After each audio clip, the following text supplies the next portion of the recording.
So in summary, we have seen this. See, partitioning. So partitioning is of two types.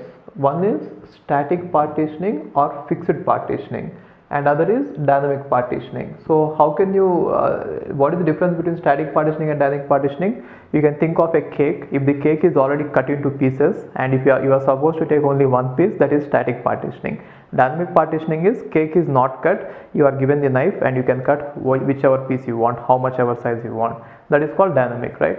And now in static also, I didn't discuss about two parts. There are two parts which are not very important, but still maybe let's look at it. So one is static partitioning with equal sized partitions and static partitioning with unequal sized partitions. So if all these partitions are of same size, that is called equal sized partitions. Then it is, if all of them are different sizes, that is called unequal sized partitions, right? What is the main advantage of disadvantage of equal sized partitions is, whenever you have partitioning which is static, definitely there will be internal fragmentation as well as external fragmentation, right? But when you have all the partitions of same sizes, let us say all the partitions you made of size 10 kb, 10 kb, 10 kb, 10 kb, right? Then what happens is, even though a process needs only 1 kb, it has to take 10 kb, right? So in this, internal fragmentation is possible as well as external fragmentation is possible. I told you, wherever there is internal fragmentation, there will be external fragmentation. But here, internal fragmentation will be high, and anyway external fragmentation is also going to be there, right? But when you go for unequal sized partition, the concept is, we are not going to have all the partitions of same sizes. Maybe one partition will be of 1 MB, another partition will be 2 MB, other partition will be 4 MB, and then 10 MB. If I have like this, then the smallest and whenever any process asks for any partition, you can give it the smallest possible partition. Therefore, if when you assign the smallest possible partition, the wastage of memory inside a partition will decrease. So in this case, internal fragmentation, I think you know about internal fragmentation, right? So once you assign a partition to a process, the leftover space is called internal fragmentation. In this case, internal fragmentation can be reduced, right? But then external fragmentation still exists. Anyway, both, wherever you have, static partitioning, internal fragmentation, external fragmentation always exist. Here it is more, here it is less. And what is now, if you want to eliminate this internal fragmentation completely, right, then we are going to go for dynamic partitioning. In dynamic partitioning, we are going to leave the memory as it is, and whenever any process asks for a partition, we are going to create a partition equal to the process size, and we are going to dedicate to the process. In that way, there is no internal fragmentation at all. So here, internal fragmentation is not there, but external fragmentation can still be present. How is external fragmentation present? There can be holes possible, and all the holes put together may be able to accommodate a process, but then we are not able to give it because a process has to be contiguous. Remember, these partitioning methods are for contiguous allocation, right? The main point is there has to be contiguous allocation, right?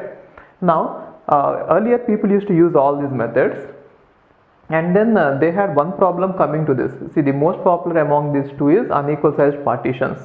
And now the main problem with partitioning is, the size of a process has to be limited by the maximum size of the partition, right? Which means a process can never be more than 10 MB in this case, right?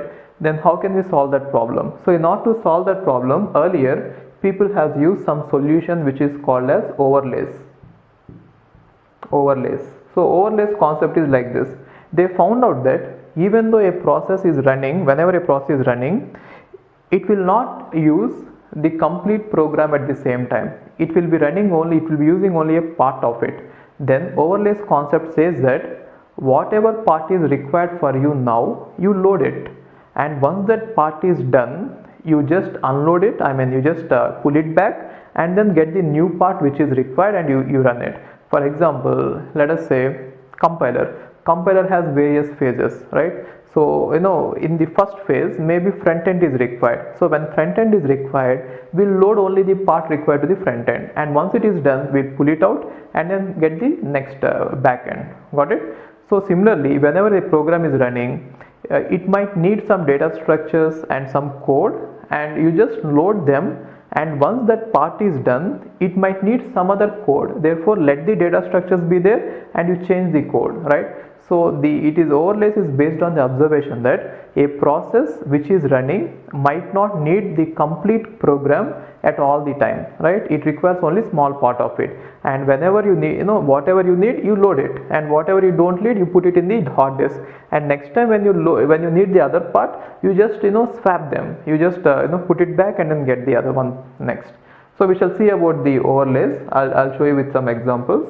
So that is how the process size can be overcome. So in order to increase the size of a partition, we are going to use the overlays. I mean, if you have to cope up with this fixed size, right? And next thing is this one. In dynamic partitioning, right, the main problem that arises is external fragmentation. See, external fragmentation is going to be there, and because of this in order to solve this external fragmentation, we generally have two solutions. One solution is compaction. Compaction means, I told you, pulling all the process together and pulling the common space out of it. And the other solution for this external fragmentation is, see, compaction is going to be costly because we have to continuously be changing at every 10 seconds or so. We have to stop the process for 2 seconds and then rearrange them. It is going to take nearly 2 seconds of time. If your MB is, if your memory is 256 MB, it will nearly take 2 seconds. So for every 10 seconds, you are supposed to stop the process for 2 seconds and then rearrange, because of which your efficiency is going to be 10/12 utilization, CPU utilization, isn't it? Now, so other solution is, why do you think that this sectional fragmentation has really come into picture? Because we are having spaces here and there, but then we have a restriction that a process has to contiguously occupy these spaces, right?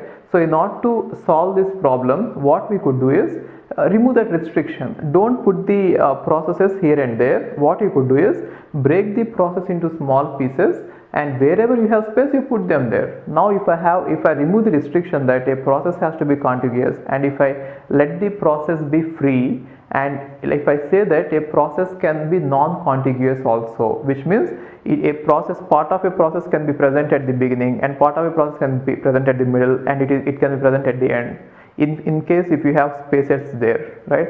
If I go with that, then that is called non-contiguous allocation. So the solution for this one is non-contiguous allocation, right?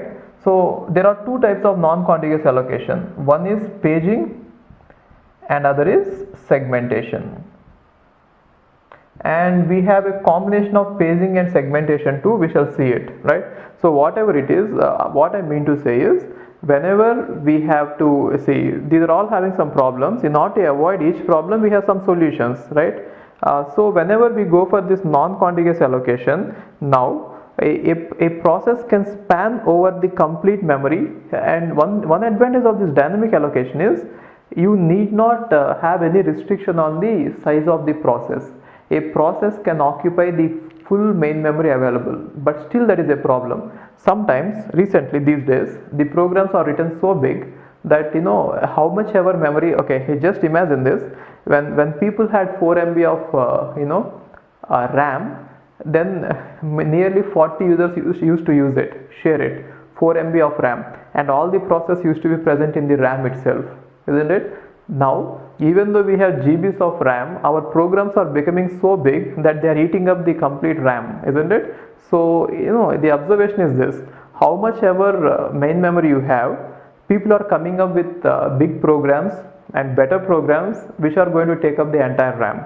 And sometimes what happens is, even your entire RAM put together may not be able to hold a process completely. Then if the process is not going to be fitting in the physical memory, then the virtual memory concept comes into picture. What is virtual memory is, you need not have the entire program in the main memory. Let the program be in the hard disk, and only the part of the only the part of the process which is required by you will be you will load it in the main memory and you will run it. It is exactly same as overlays, virtual memory. But what is the difference between overlays and virtual memory is, overlays has to be done by users, which means you need to write the program in overlays, and no support from operating system is provided for overlaying. But in virtual memory, it is done by operating system, which means as a programmer, you need not worry about how much memory you have. But in overlaying, you should worry about how much memory you have and how much partition you are allocated, and depending on that, you should write your program, right?